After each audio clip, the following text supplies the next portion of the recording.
दोस्तों स्वागत है आपके अपने चैनल सिविल साइट विजिट में। तो सामने आप देख रहे हो पेंट वर्क चल रहा है। तो पेंट करवाने से पहले क्या क्या चीज़ें आपको ध्यान देनी होती है, कुछ 10 से 12 चीज़ें मैं आपको बताने वाला हूँ। तो वो मस्ट आपको ध्यान देना है, क्योंकि कुछ टेक्नोलॉजी तो है नहीं है, पेंट कोई भी करवा सकता है, कॉन्ट्रैक्टर को हायर कर लिया और कर लिया, लेकिन ऐसा नहीं करना है। अगर आप चाहते हो आपका पेंट अच्छा हो, उसकी लाइफ बनी रहे, तो ये वीडियो ज़रूर देख लेना, आपको आइडिया लग जाएगा। तो शुरू करते हैं आज का वीडियो, लेकिन उससे पहले एक काम कर लो, चैनल को सब्सक्राइब कर लो और बेल आइकन दबा लो। थोड़े थंब रूल भी आपको लास्ट में बताने वाला हूँ कि कितना रूम के हिसाब से कितना लीटर पेंट लगता है, वो आपको एक थंब रूल बताऊंगा। लेकिन उससे पहले कुछ पॉइंट्स हम देख लेते हैं। देखो, सबसे पहला पॉइंट आता है हमारा कि जैसे हमारा कंस्ट्रक्शन का काम खत्म हो गया, प्लास्टर हो गया, तो प्लास्टर के कितने दिन बाद आपको वो पुट्टी करनी चाहिए या प्राइमर मारना है। तो आपको मिनिमम रुक जाना है 20 से मतलब मेरे ख्याल में 20 से 22 दिन बाद आपको वो करना चाहिए, क्योंकि हमारा क्यूरिंग का प्रोसेस होता है, उस दौरान प्लास्टर ने पानी सोखा होता है, वो पानी सूखने देना। अगर डायरेक्ट पानी मतलब प्लास्टर, जैसे आपका प्लास्टर हुआ उसके 10-12 मतलब चलो 10 दिन 5-6 दिन क्यूरिंग हुई, 15 दिन बाद आप पुट्टी कर दोगे तो वो पुट्टी क्या बनेगी, निकल जाएगी, मतलब पपड़ी बन के निकलने लग पड़ेगी। अगर तुरंत तभी नहीं निकली, आप बोलते हो कि हम कर देते हैं कि नहीं निकलेगी, लेकिन कुछ टाइम बाद उसमें क्रैक्स और वो निकलने लग पड़ती है। अगर आपको काफ़ी ज़्यादा इमरजेंसी है कि आपको करना ही करना है, मतलब जैसे प्लास्टर हुआ उसको 3-4 दिन का करना है, तो तब आप एक गोला मार सकते हो। जो हमारी पुट्टी रहती है, पुट्टी और प्राइमर को मिक्स करिए और उसका गोला मार दीजिए, तो वो सही भी रहता है एक हिसाब से। एक तो आपके जो क्रैक्स होंगे उनको फिलअप हो जाएगा, और थोड़े टाइम उसको रहने देना। क्रैक्स वैक्स जो दिखेंगे उसको बाद में जब पुट्टी करोगे, पुट्टी भी कम लगेगी और क्रैक्स भी आपके फिल हो जाएंगे। तो ये प्रोसेस होता है।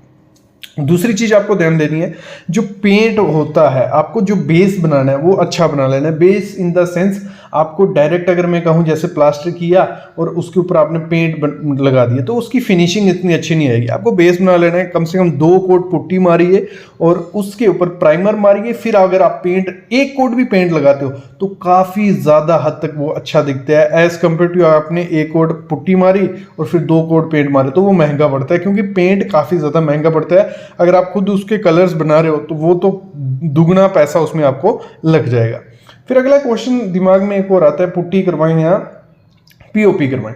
तो आप पुट्टी के साथ जाइए, क्योंकि पीओपी जैसे मॉइस्चर उसको लगता है तो वो निकलने स्टार्ट हो जाती है, तो आपको पुट्टी करवानी है। पीओपी अगर आपको करवानी है तो आपकी जो फॉल सीलिंग रहेगी वहां पे आप पीओपी करवा लीजिए। बाकी पूरे में मैं प्रेफर करूंगा आपको पुट्टी ही करवानी है। पुट्टी थोड़ी कॉस्टली पड़ती है, लेकिन उसकी लाइफ, उसकी स्ट्रेंथ काफ़ी ज़्यादा होती है एज कम्पेयर टू पीओपी।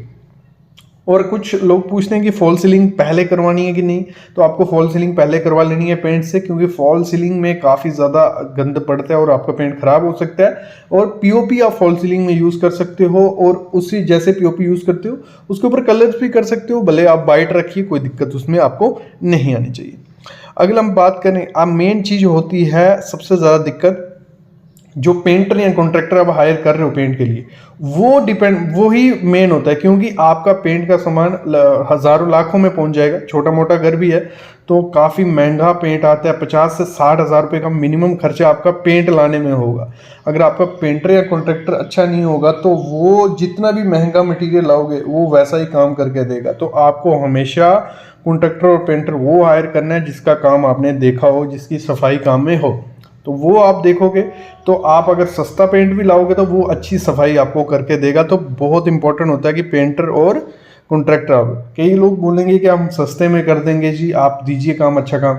सस्ते में वो ले लेगा, मतलब दिहाड़ी 600 पे रखिए या ठेके में रखिए सस्ते में, लेकिन वो काम भी वैसा ही सस्ते वाला करके देगा। तो इतना महंगा मटेरियल लगा के अगर आप ये चीज़ करोगे तो वो काफ़ी ख़राब दिखता है।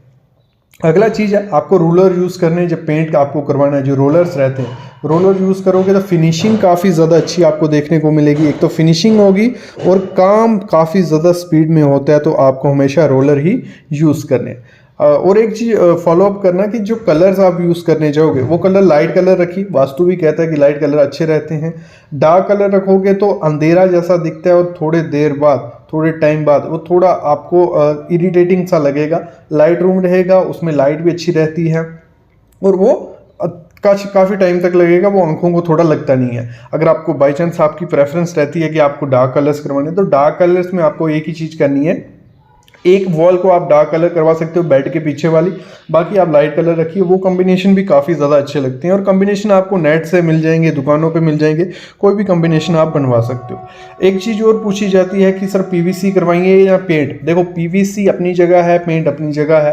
पीवीसी अगर आपने करवा दी तो काफ़ी टाइम तक सेम रहेगी, तो वो दिक्कत आपको कर सकती है, लेकिन पीवीसी आपको करवा लेनी चाहिए उस एरिया में। इसमें मैं अलग से वीडियो लाऊंगा जहाँ पे मॉइस्चर, वहाँ जहाँ पे आपकी पपड़ी बन के निकल रही है, दीवार में बड़ी सीलन है, तो वहाँ पे आप पीवीसी करवाते हो तो काफ़ी अच्छी है। लेकिन पीवीसी करवाने से पहले भी कुछ चीज़ें ध्यान रखनी पड़ती हैं। अगर पपड़ी वाली जगह पे डायरेक्ट पीवीसी लगवा दी तो वो काफ़ी चीज़ ख़राब कर सकती है। मैं अलग वीडियो में बताऊँगा, आइडिया दे सकता हूँ, क्योंकि एक बार हुआ क्या है, डायरेक्ट सीलन वाली एरिया में पीवीसी लगवा दी गई और उसके पीछे काफ़ी कीड़े वगैरह, स्मेल वगैरह वो हो गई है। उसको कैसे सही कर सकते हैं वो चीज़ें मैं अलग वीडियो में बताऊँगा आपको। अगली चीज़ आपको जो ध्यान देनी है जब भी आपको पेंट करवाना है, तो आपको वेदर की फोरकास्ट देख लेनी है कि आगे कुछ बारिश नहीं है, क्योंकि एक्सटीरियर पेंट करवाने या इंटीरियर करवाने जाओगे तो काफ़ी दिक्कत आएगी अगर बारिश बीच में पड़ गई। एक तो आपका पेंट खराब भी हो सकता है, दूसरी सीलन भी आ सकती है। तो वेदर देखें। मैं प्रेफर करूंगा कि आपको समर में ही, गर्मियों में ही आपको करवाना है। जून जुलाई में करवाइए, काफ़ी अच्छा वहाँ रहता है ये चीज़। और एक फ्री की डिवाइस ये है कि जब भी पेंट करवा रहे हो इंटरनल का, तो बॉटम में जो है वो कवर कर लीजिए, जहाँ कॉन्ट्रैक्टर या आपने उससे बात कर लीजिए, जो भी नीचे पेंट करेगा आप साफ करके दोगे, क्योंकि उसमें एक्स्ट्रा आपकी 1-2 दिहाड़ी जाएगी, वो खर्चा आप पे पड़ सकता है। तो ये चीज़ भी ध्यान देनी है। तो अभी हम चलते हैं इसके थंब रूल की तरफ। थंब रूल भी इंपॉर्टेंट है, जो आपको हेल्प करेंगे पेंट की क्वांटिटी निकालने में, क्योंकि अगर पेंट की क्वालिटी आपको निकालना नहीं आती है तो कॉन्ट्रैक्टर आपसे ज़्यादा मंगवा देगा। उसको छुपाने के लिए, यूज़ करने के लिए वो एक्स्ट्रा भी लगा सकता है या गिरा सकता है।